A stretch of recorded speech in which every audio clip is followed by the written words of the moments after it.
Okay student, तो आइए हम लोग एक थ्योरी डिस्कस करने जा रहे हैं जिसका नाम है बैंड थ्योरी। कोई भी सब्सटेंस कंडक्टर क्यों बन जाता है या कोई भी सब्सटेंस इंसुलेटर क्यों बन जाता है, मतलब कोई भी सब्सटेंस इलेक्ट्रिसिटी को प्रोड्यूस क्यों करने लगता है और कोई भी सब्सटेंस इलेक्ट्रिसिटी को क्यों प्रोड्यूस नहीं करता है, वो हम लोग इस बात को समझेंगे। तो किसी भी सॉलिड के इलेक्ट्रिकल प्रॉपर्टी को डिस्कस करने के लिए जो थ्योरी दिया गया उस थ्योरी का नाम है बैंड थ्योरी। बैंड का मतलब होता है ग्रुप। किसका ग्रुप? एनर्जी लेवल का ग्रुप।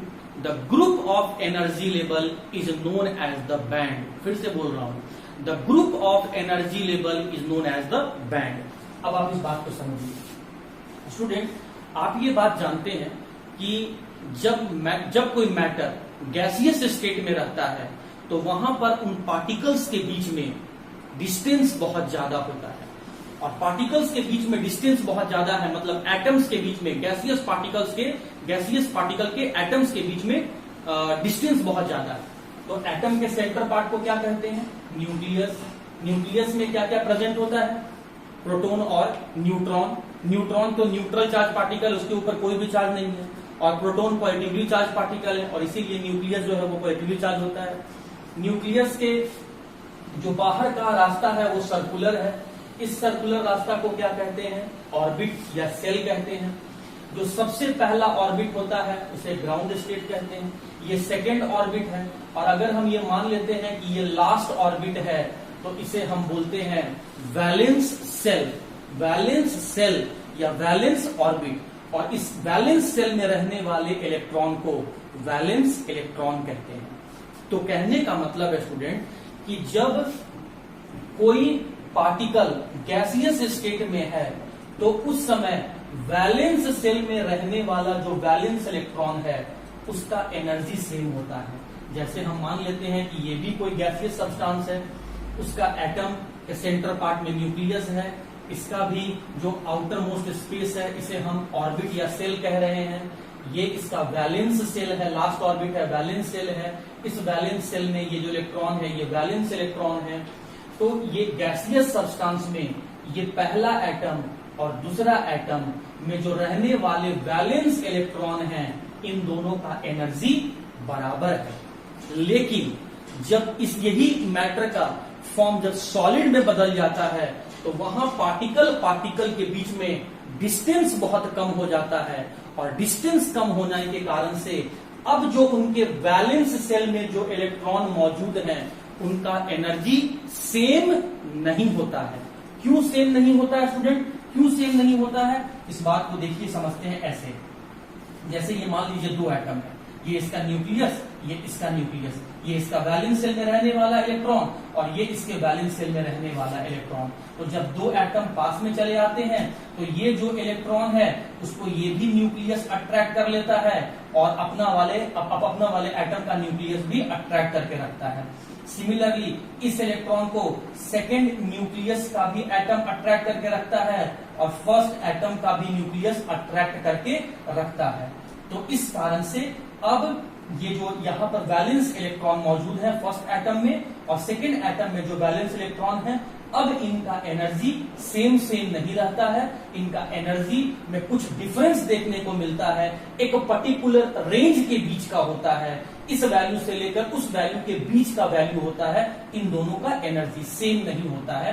कब? जब ये दोनों पास में चले आते हैं, जब ये दोनों एक से ज्यादा न्यूक्लियस के कांटेक्ट में होते हैं, या हम ये कह लें कि जब वो मैटर सॉलिड स्टेट में होता है तब। अब देखो ध्यान से समझना, मुझे इसका जरूरत नहीं है इसलिए मैं इसे मिटा दे रहा हूं। मैंने क्या किया, एक सॉलिड सब्सटेंस लिया। कौन सा सॉलिड सब्सटेंस लिया? सिलिकॉन। अगर ये सिलिकॉन सॉलिड के फॉर्म में है तो तय बात है उसके एटम के बीच में डिस्टेंस बहुत कम रहेगा। ये मैंने क्या बनाया है? न्यूक्लियस। न्यूक्लियस के बाहर मैंने क्या बनाया है? सेल। और ये सबसे आखिरी वाला सेल है जिसे क्या बोलेंगे? Valence shell. और इस वैलेंस सेल में रहने वाली ये डॉट को क्या बताया हूं मैं? इलेक्ट्रॉन। तो ये क्या हो गया? ये सब हो गया आपका वैलेंस इलेक्ट्रॉन। ये वैलेंस इलेक्ट्रॉन अपने न्यूक्लियस के कांटेक्ट में भी है और दूसरे एडजेसेंट एटम के न्यूक्लियस के कांटेक्ट में भी है। इसीलिए अब इनका एनर्जी सेम नहीं है, इनका एनर्जी का वैल्यू एक पर्टिकुलर रेंज का होगा, जिसे मैं यहां पर डायग्राम के फॉर्म में यहां बनाने जा रहा हूं। ये स्केल मैं बना रहा हूं एनर्जी का स्केल, ये इसका सेंटर पॉइंट है, हम कह सकते हैं 0 इलेक्ट्रॉन वोल्ट एनर्जी को बता रहा है। यहां पर मैं बता दे रहा हूं 2 इलेक्ट्रॉन वोल्ट एनर्जी, यहां पर मैं बता रहा हूं 4 इलेक्ट्रॉन वोल्ट एनर्जी, यहां मैं शो कर रहा हूं -2 इलेक्ट्रॉन वोल्ट एनर्जी, और यहां मैं शो कर रहा हूं -4 इलेक्ट्रॉन वोल्ट एनर्जी। ये स्केल एनर्जी के स्केल को बता रहा है।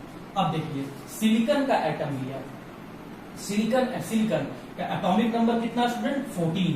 अब इस 14 इलेक्ट्रॉन को हम अरेंज कर रहे हैं, या हम यूं कह लें कि 14 इलेक्ट्रॉन का इलेक्ट्रॉनिक कॉन्फ़िगरेशन लिख रहे हैं। तो कैसे लिखेंगे 1s2 2s2 2p6 3s2 और 3p2, 2 2 4 6 10 2 12 और ये हो गया आपका 2 14, 14 हो गया। अच्छा स्टूडेंट 3d तो होता है, लेकिन 3d में एक भी इलेक्ट्रॉन नहीं है, इसे हम यहां पर 0 से दिखा दिए। ये 1 2 या 3 क्या बता रहा है, सेल को बता रहा है। S P या D क्या बता रहा है, सबसेल को बता रहा है। और ऊपर में लिखा हुआ न्यूमेरिक वैल्यू किसको बता रहा है, इलेक्ट्रॉन को बता रहा है। तो हम लोग सिर्फ और सिर्फ यहां पर वैलेंस सेल को देख रहे हैं। वैलेंस सेल कैसे पहचाने, जो सबसे बड़ा वैल्यू को इंडिकेट कर रहा है। तो 1 2 3 में से बड़ा वैल्यू कौन है, थर्ड सेल, इसीलिए वैलेंस सेल हुआ। जब आप इस वैलेंस सेल को देखना शुरू किए तो आप क्या देख रहे हैं कि वैलेंस सेल में ये जो आपका S और P के ऑर्बिटल्स हैं, इनमें इलेक्ट्रॉन भरा हुआ है। तो ये हो गया आपका फील्ड ऑर्बिटल्स, और ये जो D सबसेल के ऑर्बिटल हैं ये खाली हैं। तो ये हो गया आपका वैकेंट ऑर्बिटल। मैं फिर से रिपीट कर रहा हूं स्टूडेंट, आपको सिर्फ और सिर्फ वैलेंस सेल का ऑर्बिटल देखना है। तो जब आप वैलेंस सेल का ऑर्बिटल देखें तो आपको 2 तरह के ऑर्बिटल्स दिखे। वैलेंस सेल का जब आप ऑर्बिटल दिखे तो कुछ ऑर्बिटल में इलेक्ट्रॉन भरा हुआ था, उसे आप कह दिए फील्ड ऑर्बिटल। कुछ ऑर्बिटल में इलेक्ट्रॉन नहीं था, उसे आप कह दिए वैकेंट ऑर्बिटल। अब मेरी बात ऐसे समझो कि फील्ड ऑर्बिटल है तो जरा उनका एनर्जी लेवल कैलकुलेट कर लो, वैकेंट ऑर्बिटल है उनका एनर्जी लेवल कैलकुलेट कर लो। एनर्जी लेवल कैसे कैलकुलेट करते थे, एटॉमिक स्ट्रक्चर चैप्टर में पढ़े थे, n+l वैल्यू को कैलकुलेट करके तुम एनर्जी लेवल को प्रेडिक्ट करते थे। n क्या बता रहा है, प्रिंसिपल क्वांटम नंबर, l क्या बता रहा है, अज़ीमुथल क्वांटम नंबर, n किसको बता रहा है, सेल को, l किसको बता रहा है, सबसेल को। चलो पहले वैकेंट वाले को देखो, n का वैल्यू कितना है 3, और l का जो l जो सबसेल जो है वो D सबसेल, इसका वैल्यू कितना होता है 2। तो ये कितना बता रहा है, एनर्जी लेवल 5। अब इसमें आ जाओ, इसको देखो, यहाँ पर n का वैल्यू कितना है 3, और P सबसेल के लिए l का वैल्यू कितना होता है 1, तो ये कितना हो गया 4। अब जरा आप देखो, ये जो वैकेंट ऑर्बिटल है इसका एनर्जी देखो, ये जो फील्ड ऑर्बिटल था उसका एनर्जी देखो। तो ऑब्वियस सी बात आप देख रहे हैं कि फील्ड ऑर्बिटल का एनर्जी लेवल, मैं यहां शॉर्ट में लिख रहा हूं स्टूडेंट, फील्ड ऑर्बिटल है, ये वैकेंट ऑर्बिटल है। फील्ड ऑर्बिटल का एनर्जी लेवल कम है, वैकेंट ऑर्बिटल का एनर्जी लेवल ज्यादा है। तो इस एनर्जी स्केल पर जिसका एनर्जी वैल्यू ज्यादा होगा वो ऊपर में आएगा, और जिसका एनर्जी वैल्यू कम होगा वो नीचे में आएगा। फील्ड ऑर्बिटल का एनर्जी का वैल्यू कम है इसीलिए वो नीचे आएगा, वैकेंट ऑर्बिटल का एनर्जी का वैल्यू ज्यादा है वो इसीलिए ऊपर जाएगा। दूसरी बात, ये जो इलेक्ट्रॉन यहाँ पर प्रेजेंट हैं, ये जो इलेक्ट्रॉन यहाँ पर प्रेजेंट हैं, इनका एनर्जी सबका एक समान नहीं है। हाँ, ये एक रेंज के वैल्यू को बताएगा। जैसे मैं मान लेता हूं कि ये -4 इलेक्ट्रॉन वोल्ट है स्टूडेंट, ये 0.1 0.2 0.3 0.4 0.5 0.6 ऐसे इंडिकेट कर रहा है ऊपर, ठीक है। तो यहां पर जब मैंने इस फील्ड ऑर्बिटल जिसका एनर्जी कम है वहां जो इलेक्ट्रॉन देखा, तो वहां पर कुछ इलेक्ट्रॉन का मान लो कि एनर्जी कुछ यहां पर था, कुछ इलेक्ट्रॉन का एनर्जी इसके लिए बता रहा है, कुछ इलेक्ट्रॉन का एनर्जी ये बता रहा है, कुछ इलेक्ट्रॉन का एनर्जी यहां बता रहा है, कुछ इलेक्ट्रॉन का एनर्जी यहां बता रहा है, तो इसका कुछ इलेक्ट्रॉन का एनर्जी यहां बता रहा है। तो इसका मतलब है स्टूडेंट कि ये जो फील्ड ऑर्बिटल्स हैं, ये जो फील्ड ऑर्बिटल हैं, उनमें जो प्रेजेंट इलेक्ट्रॉन हैं वो इस वैल्यू को इंडिकेट कर रहे हैं, इस रेंज के वैल्यू को, इस एनर्जी के वैल्यू को इंडिकेट कर रहे हैं। तो इस फील्ड ऑर्बिटल में वैलेंस सेल के फील्ड ऑर्बिटल में जो इलेक्ट्रॉन है उनका जो एनर्जी लेवल होता है, इसे हम यहां पर वैलेंस सेल भी कहते हैं।